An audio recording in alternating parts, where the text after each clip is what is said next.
বিশ্বে প্রথম ক্রিসমাসের উৎসবের সময় একজন প্রধানমন্ত্রী গত হলেন গতকাল রাতে, আপনারা সবাই জানেন। এবং ভারতবাসী এজন্য বিষণ্ণ এবং শোকাহত। ভারতে একজন ভদ্র, সুশৃঙ্খল, নম্র প্রধানমন্ত্রীর নাম যদি বলতে হয়, তিনি ডক্টর মনমোহন সিং। 10 বছর উনি ভারতে প্রধানমন্ত্রিত্ব করেছেন এবং এই 10 বছরে দেশে শান্তি শৃঙ্খলার সঙ্গেই উনি কাজ চালিয়েছিলেন। ওনার বিরুদ্ধে স্বজন পোষণ বা দুর্নীতির কোনো অভিযোগ আসেনি। একজন স্বচ্ছ ভাবনার, স্বচ্ছ ধারণার, স্বচ্ছ প্রধানমন্ত্রী। স্বভাবতই তিনি গত হওয়ায় তার সম্পর্কে একটু শ্রদ্ধাঞ্জলি নিবেদন করার প্রয়োজন হচ্ছে, তাই লাইভে আপনাদের সামনে এসেছি। মনমোহন সিং সারা জীবন যত একাডেমিক পরীক্ষা দিয়েছেন সর্বত্রই উনি প্রথম স্থান অধিকার করেছিলেন। উনি হিন্দু কলেজে স্নাতক হয়েছিলেন, তারপর বিশ্বের বিভিন্ন বিশ্ববিদ্যালয়ে, অক্সফোর্ড থেকে শুরু করে অনেক বিশ্ববিদ্যালয়ে উনি পড়াশুনো করেছেন, ডক্টরেট করেছেন, ডক্টরেট অফ লিটারেচার সেটাও করেছেন। তো ভারতের যে মুক্ত অর্থনীতির আমরা এখন আছি, মুক্ত অর্থনীতির পরিবেশের মধ্যে আমরা যে আছি, এই মুক্ত অর্থনীতির ভাবনা এটা মনমোহন সিংয়ের মাথাতেই এসেছিলেন এবং উনি এই মুক্ত অর্থনীতি ভারতে এই মুক্ত অর্থনীতির প্রচলন করেন এবং প্রয়োগ করেন। প্রথমে উনি অর্থমন্ত্রী ছিলেন। আমি ভারত চেম্বার্স অফ কমার্সে একটি অধিবেশনে আমি মনমোহন সিং মহাশয়কে আমি প্রথম দেখি, ওনার বক্তৃতা শুনি। আস্তে কথা বলতেন এবং অতি অল্প সময়ের মধ্যে প্রাঞ্জলভাবে মুক্ত অর্থনীতির ব্যাপারটা উনি সেদিন বলেছিলেন কলকাতার ভারত চেম্বার্স অফ কমার্সের অধিবেশনে। এরপর 2014 সালে আমি দিল্লি গিয়েছিলাম এবং 2014 সালে উনি পর্যাবরণ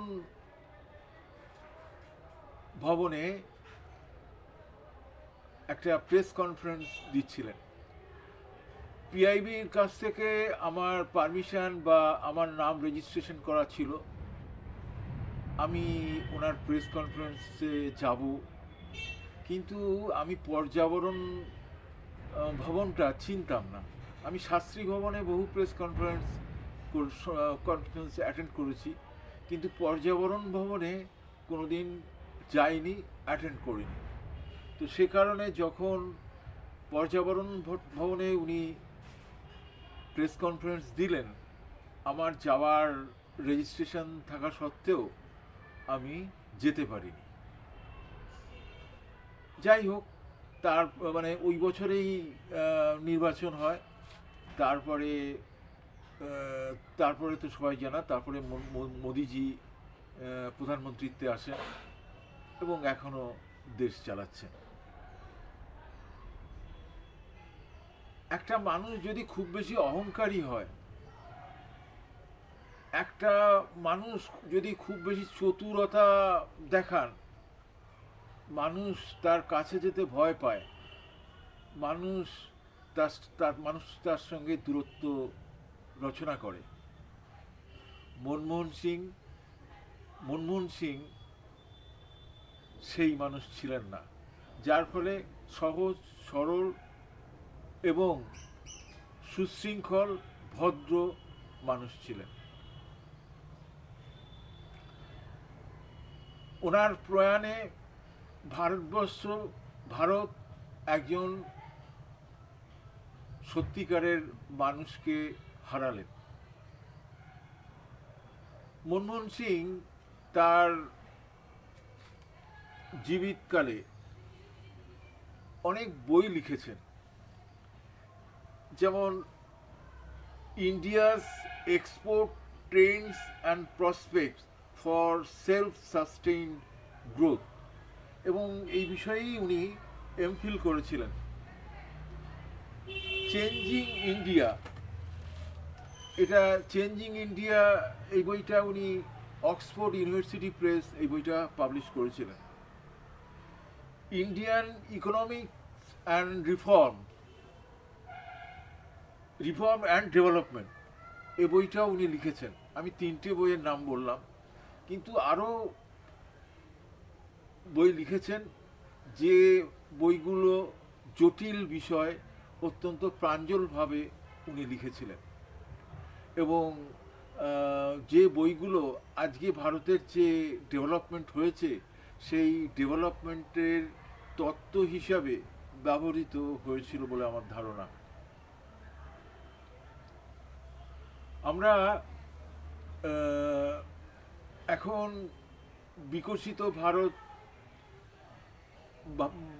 রচনায় মনোযোগী হয়েছি, কিন্তু এই বিকশিত ভারত রচনার সূত্রপাত ঘটেছিল মনমোহন সিংয়ের সময়তেই। যদিও মানে বিকশিত ভারত আসলে স্বাধীনতার পর থেকেই শুরু হয়েছিল, কিন্তু এই যে বিকশিত ভারত মানে সার্বিক যে উন্নয়ন, সমস্ত ফেজের যে উন্নয়ন, সেই উন্নয়নটা শুরু হয়েছিল 2000 সাল থেকে, এবং মনমোহন সিং 2004 সাল থেকে প্রধানমন্ত্রীত্বে আসীন ছিলেন, এবং তিনি তখন থেকেই নানাবিধ উন্নয়নমূলক কর্মকাণ্ডের সূচনা করেছিলেন। পরবর্তীকালে নরেন্দ্র মোদীজি সেগুলোকে আরও ডেভেলপ করার চেষ্টা করছেন, এবং ভারত এখন সত্যিই যে অনেক উন্নত এবং বিকশিত সে ব্যাপারে কোনো সন্দেহ থাকতে পারে না, যে কেউ চেক করলেই পাবে। যাই হোক, যে কথাটা বলার সেটা হচ্ছে, বই লেখা ছাড়াও মনমোহন সিং অনেক অধ্যাপনা করেছেন। দিল্লির স্কুল অফ ইকোনমিক্সে তিনি অধ্যাপনা করেছেন, এবং ভিজিটিং লেকচারার হিসেবে উনি বিশ্বের বহু বিশ্ববিদ্যালয়ে উনি বক্তৃতা করেছেন। ইকোনমিক্সে তার পাণ্ডিত্যকে সমস্ত দেশের সমস্ত ইকোনমিস্টরা তাকে সম্মান করেন, তাকে শ্রদ্ধা করেন। সুতরাং